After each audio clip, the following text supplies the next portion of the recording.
Oo. I think siguro normal yun, no, na when you make a major decision, when you move to a network, when you sign a contract to a new family, maraming speculations about yung mga ganyan, monetary issues. But we also have to consider na we also reach the point in our life na yung mga decision makings natin is not just based on, you know, what I will profit in this next step in my Kaya nga, career. sa kanya na lang So, yun, parang naging malinaw lahat. Kasi alam mo Kaya nga. pag papunta ka na dun So sa huwag na natin gamitin. panibagong chapter ng buhay mo, malinaw yung daan. Pag maraming mga aberya, parang it's not meant for you. But this one talaga, it was very clear and it's not something that I was looking for in the beginning. It was not something na I wanted, but it was something that was laid out to me. And parang sabi ko, ito na siguro talaga yung next step ng career. For now, we are doing the talk show, which is every 5 to 6 p.m. It's a reality talk show. Reality talk show. So I have been doing it. I have been doing it since Toni Talks. Yung we really interview, not just celebrities but real life stories. We really tackle all the real life stories and what people are going through because we realize na hindi lang naman mga celebrities or mga napapanood natin sa television ang may mga makukulay na buhay. Nakita natin yan na even yung mga ordinaryong tao na hindi naman lumalabas sa television o sa media, pag pinausap mo sila, malalim din yung mga pinaghuhugutan nila at malalim yung pinanggagalingan nila. At mas naiintindihan mo why they are the person that they are today. Kasi pag narinig mo yung story nila, marirealize mo na, ito pala yung mga experiences kaya naging ganito siya today. So parang nakakabawas ng pagiging, it helps you to become more compassionate than being judgmental to others. Kasi pag inupo mo ang isang tao, di ba? Like ikaw, Kuya Jude, pag nakausap kita, nalaman ko mga pinagdaanan mo. So, kaya pala, gano'n si Kuya Jude. O, di ba? Kaya mag-Toni Talks naman tayo, Kuya Jude. Pero syempre, di ba? Yung parang maintindihan mo, kaya siya may ganitong desisyon sa buhay, kaya nangyari to, kaya pala ganito, kasi may ganito siyang pinagdaanan. Pakilinaw yung mga issues. Ano bang issue? Ang dami. Kuya Jun, saan ba? Campaign season pa yung issue or last year pa ata yung ibang issue? So ano yung mga gusto kong linawin natin, Kuya Jun? Sa TV. Sa TV. Okay. Malaki ba binigay sa'yo para pumunta ka rito? Sinunod yung shopping, boycott.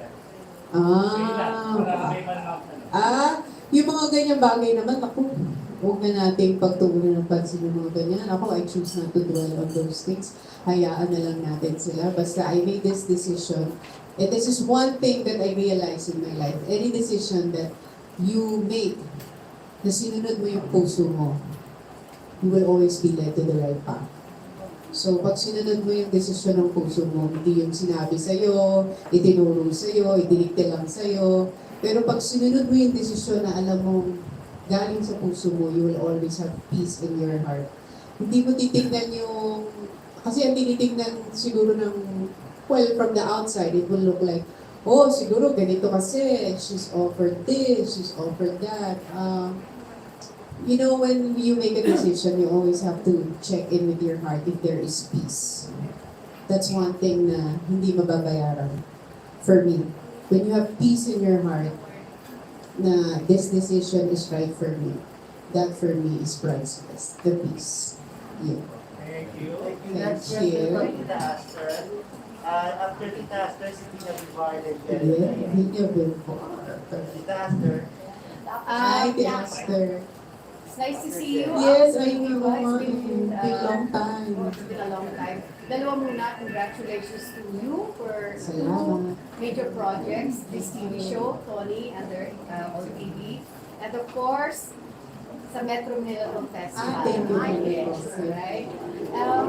Toni, after all this that you've been through, lessons learned. Anong gusto mo i-share sa amin? Although may mga sinabi ka na dito kay KN. Pero yung, syempre marami kang natutunan, di ba? Kasi grabe yung challenges na Mga nagdaan. challenges. Yes. Siguro the greatest lesson that I have learned being I'm celebrating my 20th year in the industry. So parang anniversary press ko na So it's my 20th year in the industry. Yeah, kasi yung I Love You Pio ng 2001.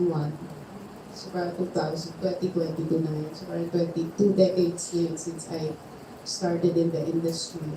Siguro, I think the most important thing that I have learned being in the industry for 2 decades is when you know who you are, you will never be defined by the outside force. Parang yun siguro, dapat kilalanin mo kung sino ka talaga. Kasi sa industriya natin, where a lot of people will try to define you, your co-workers, the people you meet, or sometimes the press people, or the magazines, the media, they will try to label you, define you with all these things. But in the end, if you know in your heart who you really are, nobody can take that away from you. You will be complete, you will be whole, and nothing and no one can touch you. Kasi, di ba, maraming sasabihin, ay, ganito yan, ganito siya. But when you know in your heart who you are, I know that's not you. So when they accuse you of something, when they say something to you, pero pag kilala mo yung sarili mo, hindi ka maliligaw sa industriya ito. So yun, parang you always have to go back to who you really are. Yun. Thank you, Tony. Thank you. Lina Bibart and Jerry Olea and Erlinda Rapazas. Ate Lakasan mo na po. Erlinda. Yes, Bibi. Tanong ko lang yung proseso ng Sir Jerry. paalaman sa ABS. May sama ka ba? Wala naman. Wala. I guess siguro that's yung nangyari, it's very internal. That's something that I really cannot share because very internal yung mga nangyari, you know. There are so many things that have happened that I will not share because wag na lang natin pag-usapan yun. But yung pagdating sa mga may sama ng loob, kahit kanina, wala nang ganun. Kasi parang I choose to move forward and instead of pagkaroon ng sama ng loob, maging grateful na lang tayo. Kasi di ba, lahat naman ang nangyayari sa buhay natin is a preparation sa kung anong susunod na gagawin mo sa next chapter. So, mas grateful ako sa mga nangyari in the past. Siguro yun yung aking state ng puso. I'm grateful that everything happened, how it happened, and why it happened. Because it has led me where I am today. Ano masasabi kung walang kulay?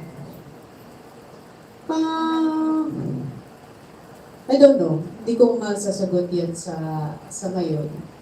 But I'm in contact. I'm with my bosses. So we exchange messages. Yun. So I think that's good enough na we know the real story and we know the truth. So I respect yung kung ano man yung napag-usapan. And I think yun na lang siguro pwede kong ma-share. We personally texted Sir Carlo before everything happened. And even before the whole thing was happening. Given a message to Sir Carlo, and between the two of us, I could say that it was a good conversation, the one that we had the last one. Thank you. Jerry Olea and Erlinda Rapazas. Nabanggit na rin lang ni Manay after ang meron na rin Yes. natin SFO with Joey De Leon, the teacher, considering na last top browser yung movie ni Alex Gonzaga. Kumusta yung trabaho kay Joey? Mag-guest pa siya sa Toni, mag-interview ba kayo para sa browser ng movie niyo? Actually, dati pa, 2020 pa, tinext ko lang si Tito Joey kasi I consider him as my mentor sa industry. Kasi naalala ko na nagsisimula ako sa industry. Ang sinasabi lagi ng dati ko, pagka papasok ka sa industriya, huwag mong iiduluhin yung pinakasikat. Sabi ng dati ko, sabi niya, ang dapat iniidolo mo, yung pinakatumagal. Kasi mabilis sumigat sa industriya, pero pinakamahirap ay tumagal. So sabi ng dati ko, tinan mo yan sila Vic Soto, Joey De Leon, bata ka pa lang, napapanood mo na sa telebisyon. Tapos ngayon, artista ka na, nandyan pa rin sila sa telebisyon. Yan ang dapat mga inaaral mo kung paano sila tumatagal ng ganyan sa industriya. So when was able to, when I was given the chance na makatrabaho sila sa Itbulaga, lagi ko siyang inoobserbahan, lagi ko siyang kinakausap, tinatanong. Tapos isa sa mga hindi ko makakalimutan na naituro niya sa akin nung nag-host kami sa Itbulaga, bata pa ako nun. Parang, ano na ang lakas ng bagyo. Tapos ilan lang kami host na nakapasok kasi nga baha na. Tapos parang kinakabahan ako kasi wala sila Paolo, wala yung mga kaedad ko. Hindi, sabi ko, paano kaya ito? Kasi baka pag sinalang ko, mag-isa ka lang sa TV. Kasi alala ko sabi ni Tito Joey, huwag kang kabahan, huwag kang matakot. Dapat kapag host ka, kahit wala kang kasama, pag sinalang ka, kaya mong dali ng sarili mo. Huwag kang aasa sa kasama mo. Tapos naaalala ko yun. To this day, hindi ko makakalimutan yun. Na as soon as isalang ka sa TV, the moment na maisalang ka sa TV at may hawak kang mikropono, wala kang aasahan kundi sarili mo. So kailangan maitawid mo yung programa, maitawid mo yung gap na yung mag-isa, na hindi ka umaasa kahit kanino man. Huwag kang umasa sa writer, huwag kang umasa sa cameraman, kahit magkamali-mali ang camera. Basta ang trabaho mo, maitawid yung nais mong iparating sa audience. So, yun, hindi ko makakalimutan yun. Kaya ito yung makikita ko siya, 49 years ng Itbulaga today, tapos mag-50 years na siya. Lagi kong naiisip na what a privilege it is to work with a legend in an industry. And it is so nice to absorb yung wisdom.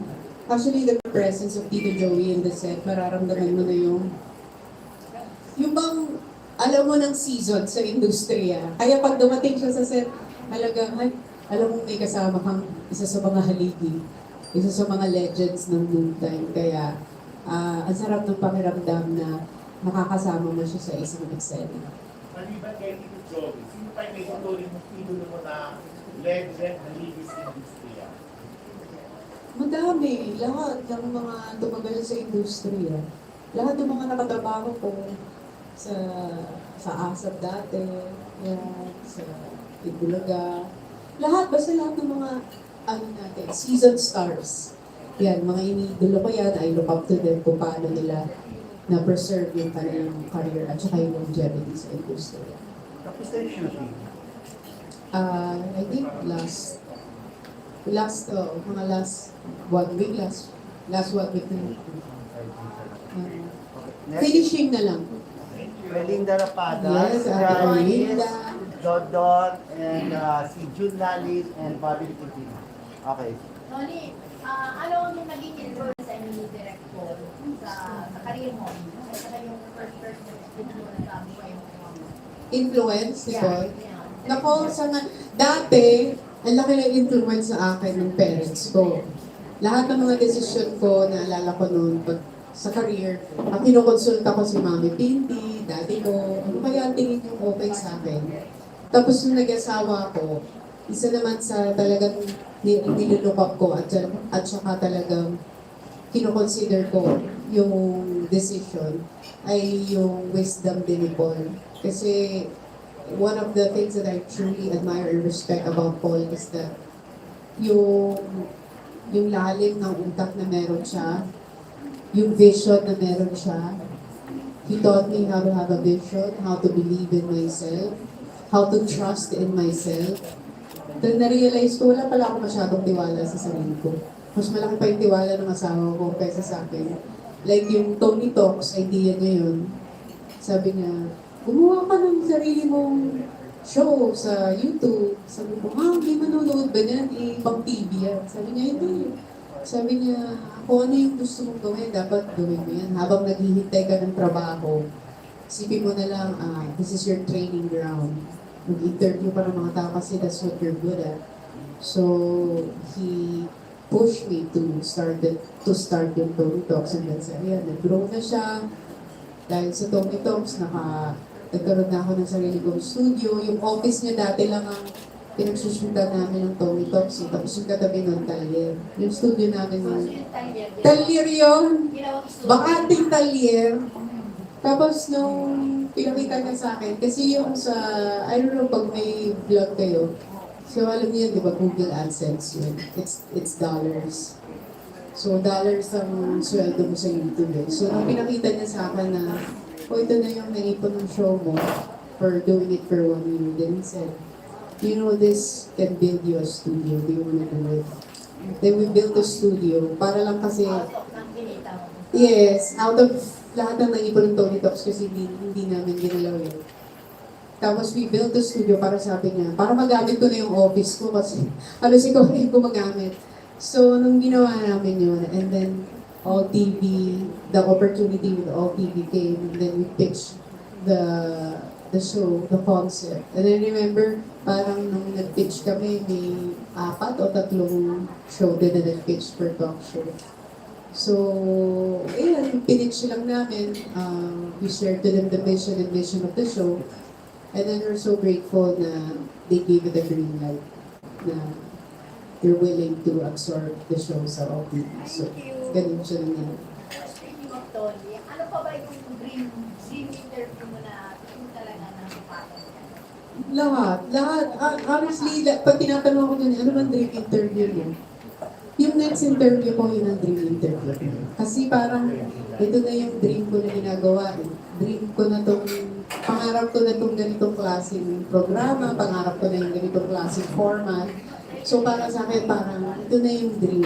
Lahat ng susunod dito, bonus na yun. Kung sino yung makausap ko, yun yung med ko makausap for the show. So, yeah. And good luck. Thank you. Janice Anita. Hi, Hi, Tony. Janice. Just to make it clear, kasi alam naman natin na nagsara yung ABS-CBN, natapos yung contract mo. And kasi malinaw naman sa sinabi ng President ng ALLTV na wala silang pinapirate na mga stars. So, paano nagkaroon ng offer ang ALLTV? Hinintay mo na talaga matapos yung contract mo with ABS bago manago?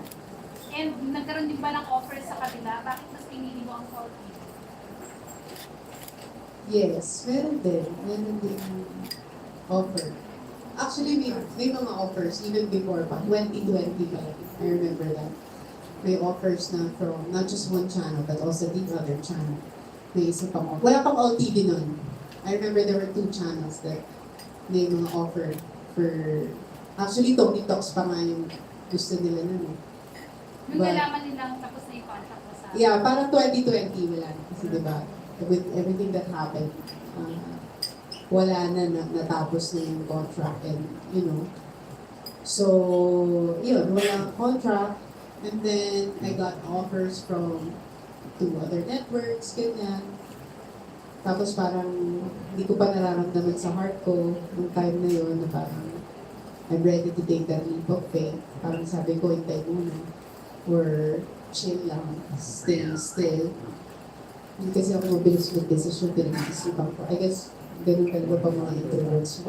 Matagal mag-marinate sa isang desisyon. And then, ayun, parang nag-isip muna ako. Hanggang sa, hindi na, pinalipas ko na muna. And then, parang one day, it was, I remember it was Paul, na came home and said, you know, all TVs go to open, and I talked to ganito, ganyan, then he said, they want to give an offer. So because I consulted my mom, so we talked about it, and then we waited. Tapos sabi ko, I want to go and make a decision. Lagi sinasabi ni Paul na, when you make a decision, choose the one that scares you. Because that's the one where you will go. Kasi sure na yung, dun sa 3, parang pinaka-nakakatakot na decision ito. Pero sabi niya, when you make a decision, piliin mo yung the one that scares you because that's where you will, parang that's where you will discover more about yourself, your capacity, your ability. And that's where you will grow as a person and learn. Like he always tells me, there are no failures in life, only lessons learned.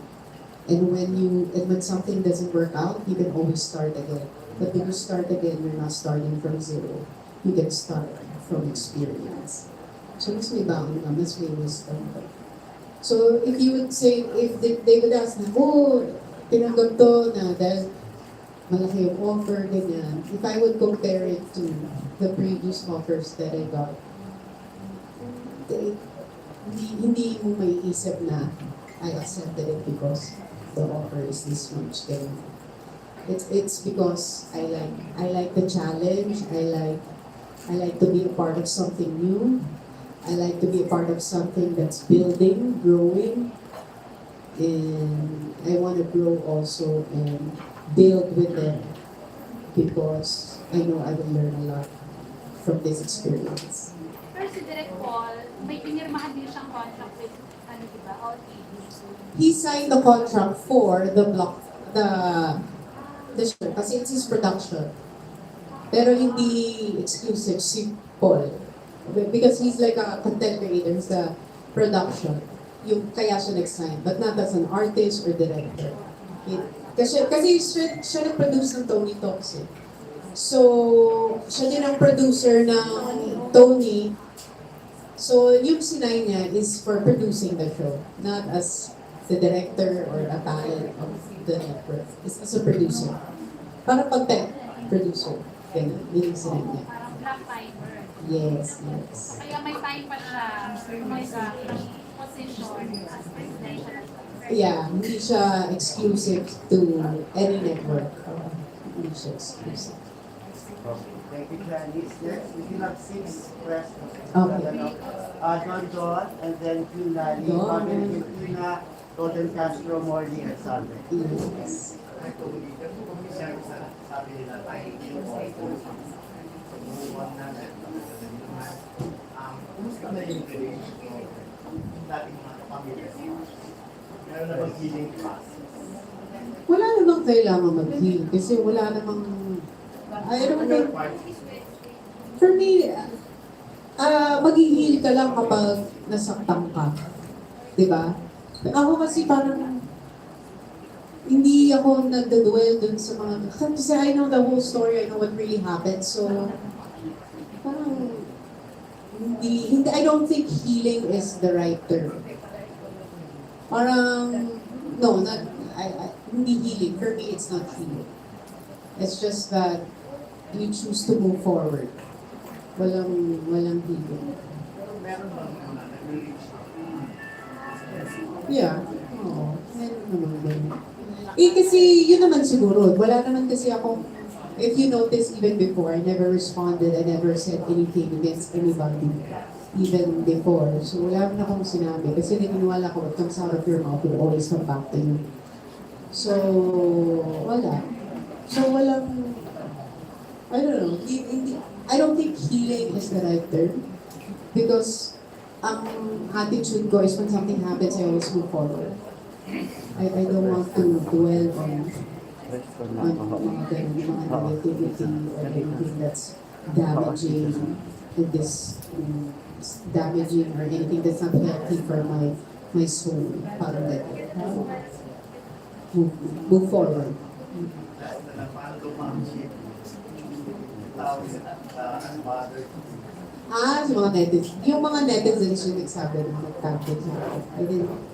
I didn't really claim that word. It's just that, but I liked it when they said it. May nagsabi sa akin, ganun ka. Diba? It's nice. It's fun. I guess you choose the people who can bother you.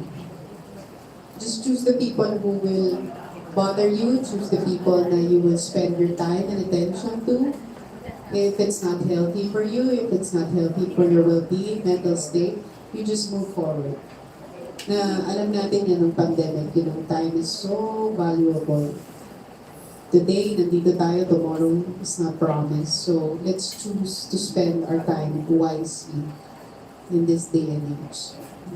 Diba? Let's be mindful of where we put our energy.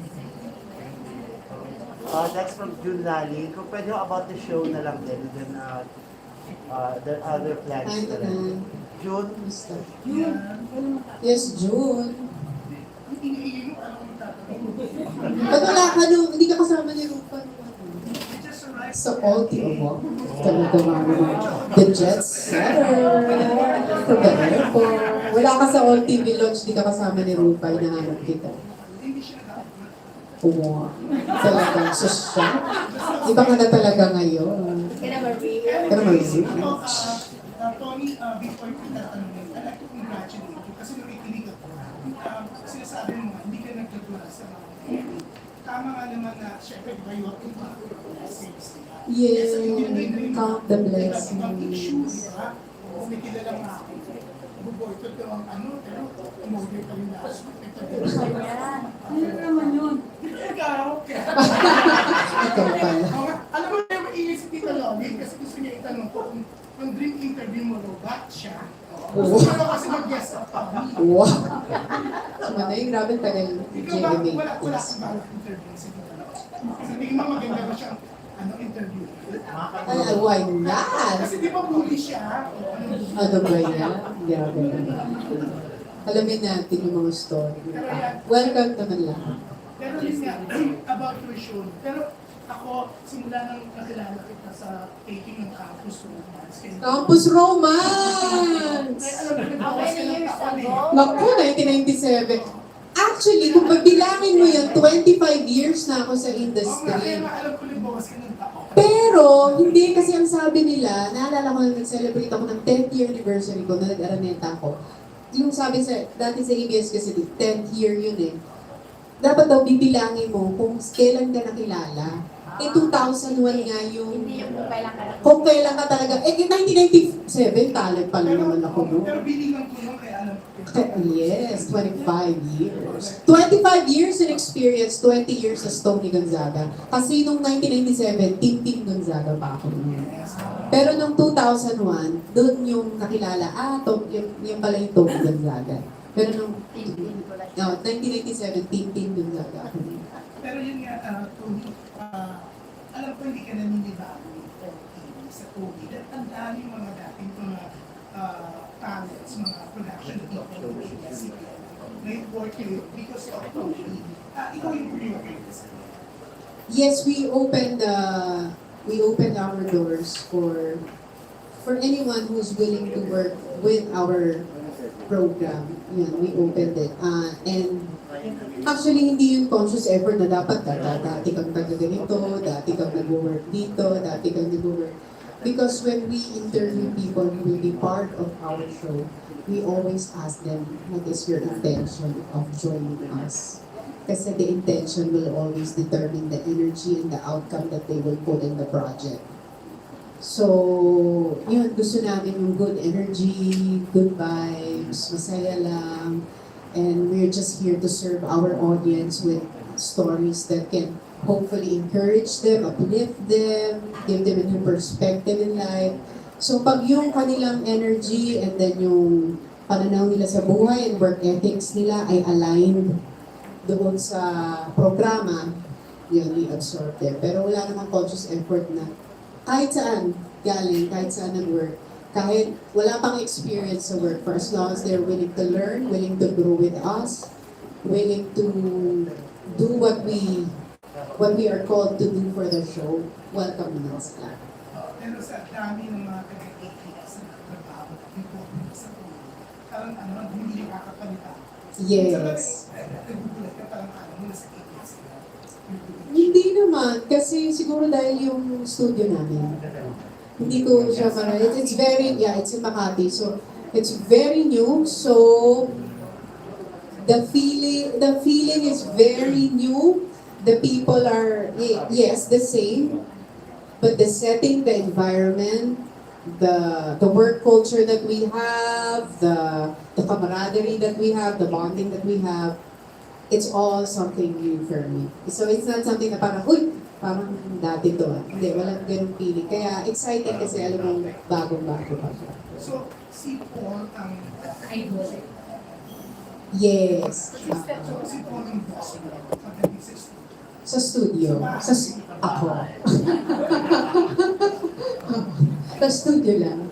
Hindi, pero ano naman, hindi siya yung talagang super boss. Actually, he allows all of us.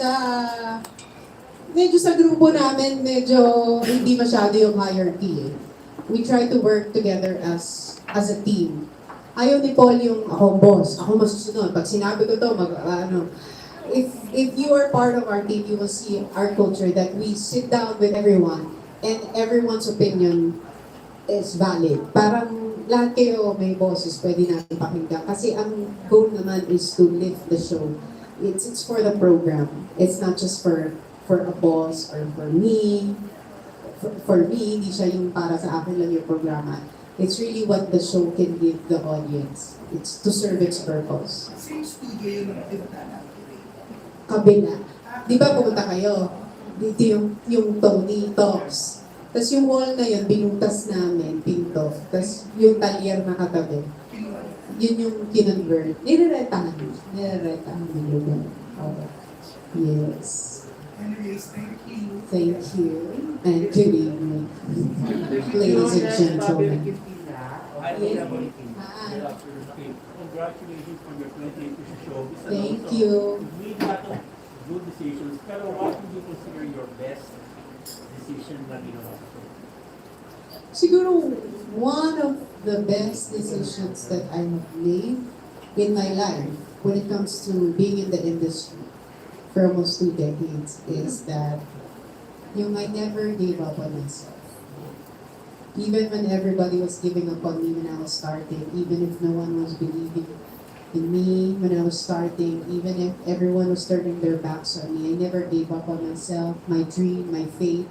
So I think that's the best decision that you can make. Not just for me, but maybe to anyone who's listening right now. For as long as you don't give up on yourself, you continue to move forward, you continue to pursue your dream, you continue to do what you're called to do. You will continue to do the things that makes your spirit and your soul alive. Yun siguro pinakamagandang desisyon na magagawa mo sa sarili mo.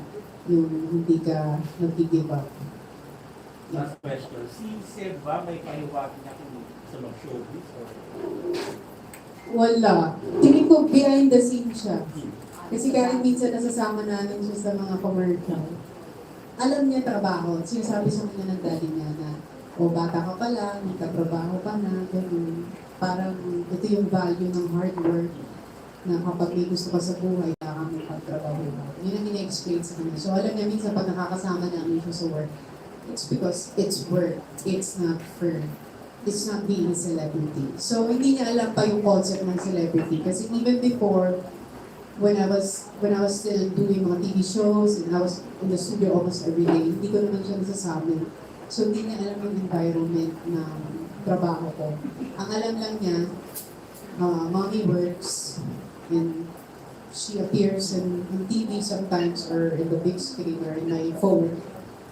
Pero hindi niya alam yung konsepto ng artista. Alam niya yun yung trabaho. So I don't think na hindi pa siya nagpapakita ng interest. I don't know kung saan mapupunta yung interest niya right now kasi gusto niya mga cars, tapos gusto niya yung behind the scene, yung patulad sa daddy niya. Hindi pa talaga on cam. He's more on off cam. Yes, ako. Yung sinabi sa kanya ng daddy niya, kasi minsan di ba magpapabili yung mga bata. Sasabihin ng daddy niya na, if you want to buy something, you have to work hard for it. So, yun, sabihin sa kanya, this is work. You just have to do this. 4 hours lang naman yung pagbata. So, parang naglalaro lang. Tapos yung mga acting naman niya, madali-dali lang. So, yeah. Okay. Thank you, Bobby. Next is Thank you, Bobby. And then si Robert Castro, last question from Salty Ashes. And the recording raffle ng Napusa. Yes. Yes, okay lang namin na lang. Yes! Talaga nito na si Morley. Pag itanong ko lang, curious lang kasi ako dito sa Toni na yung paano ang standards niyo? Ang standards ba kayo sa pagpili ng mga story na kung sino ang dapat yung kapisa? I always ask the producers, what is your intention for this story? Ano yung intention natin for the audience? If your intention is to give awareness to something, if your intention is to encourage them, to uplift them, your intention is to entertain them, then doon kami nag-decide. Kasi lahat ng episodes natin is intention-based. So it's an intentional TV show. May mga intentions, di ba? So, hindi ka lang basta lumalabas sa TV na basta lang tayo mag-interview dito. Like yung kay Anthony Taberna is just to give awareness, yung leukemia for kids, and there are other kids who are going through the same thing tulad nung case study namin. Na it's just to give awareness na pag may nakita na kayong ganito, ganyan, maybe it's about time pag-check nyo yung mga anak nyo, ganyan. So, informative also in a way and educational because we also have our resident doctor, si Doc Willie, he gives, regular siya sa amin, he gives practical tips on, how to save your life.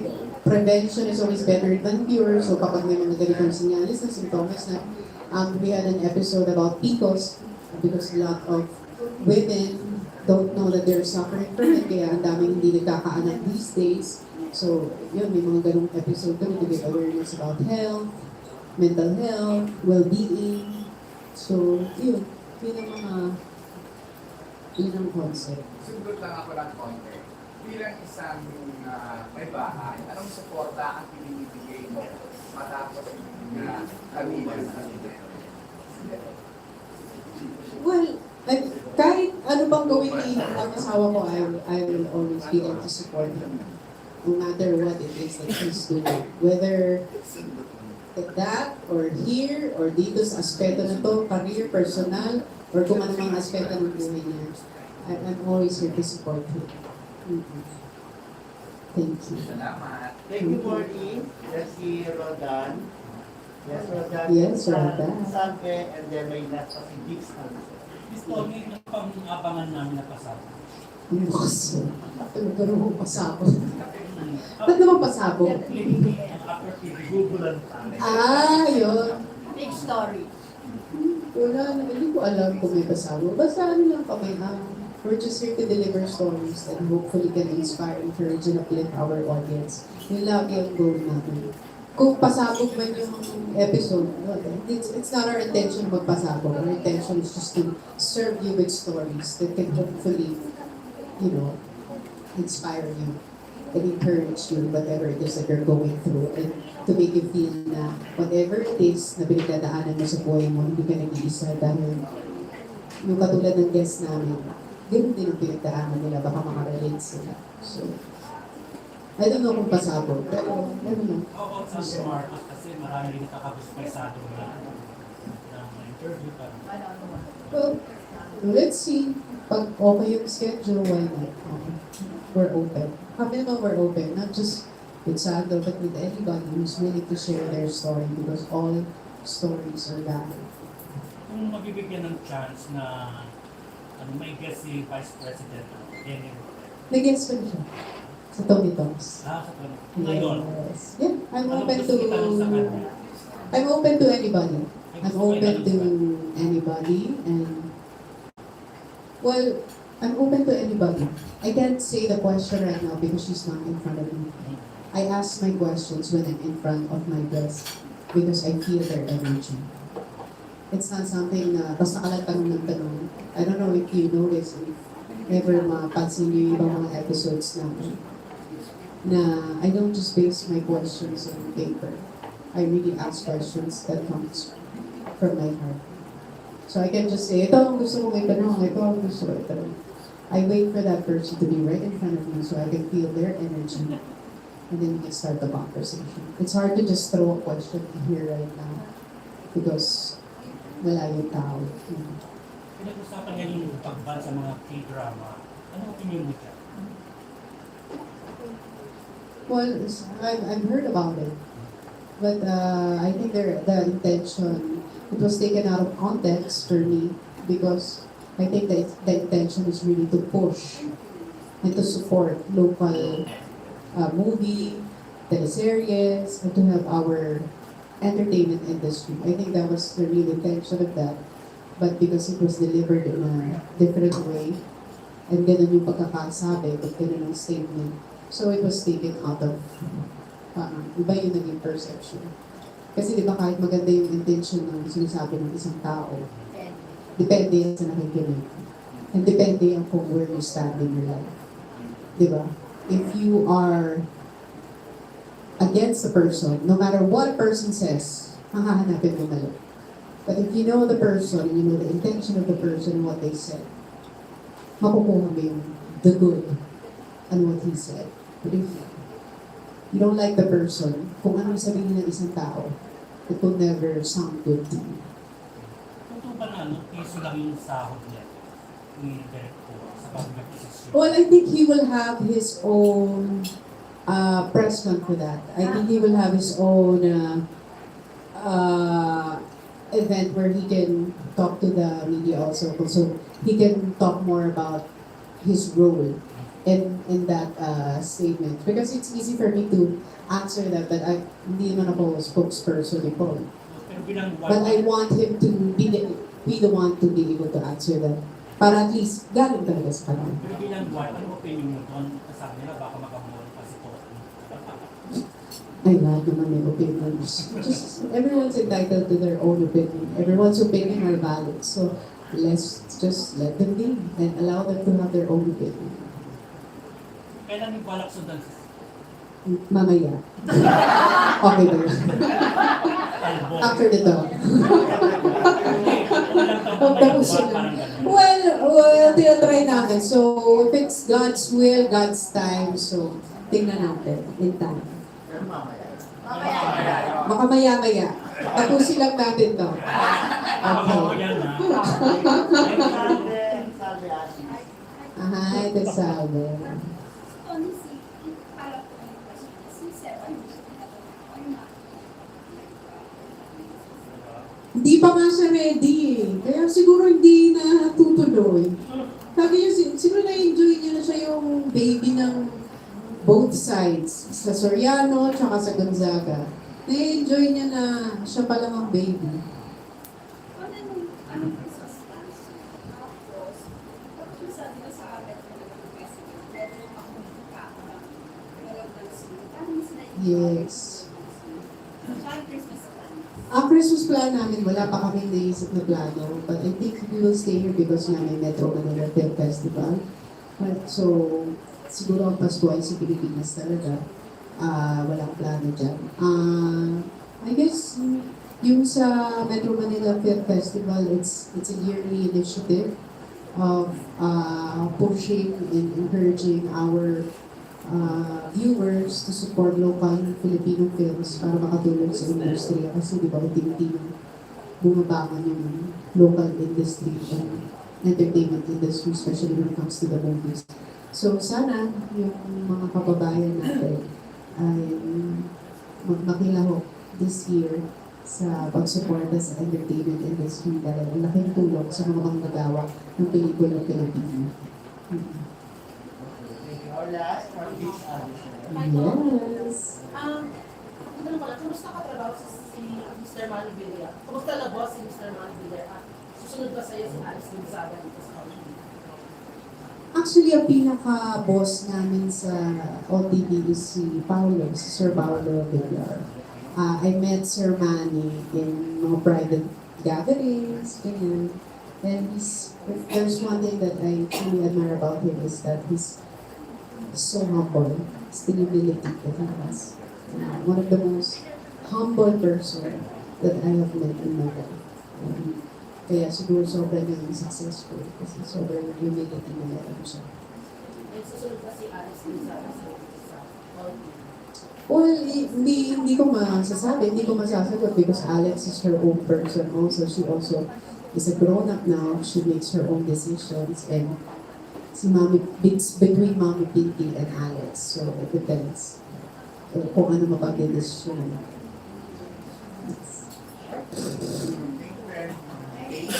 Thank you.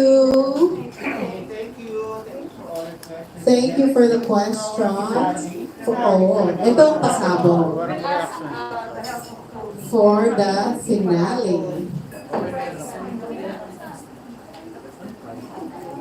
Wait lang dito. Anong first prize natin?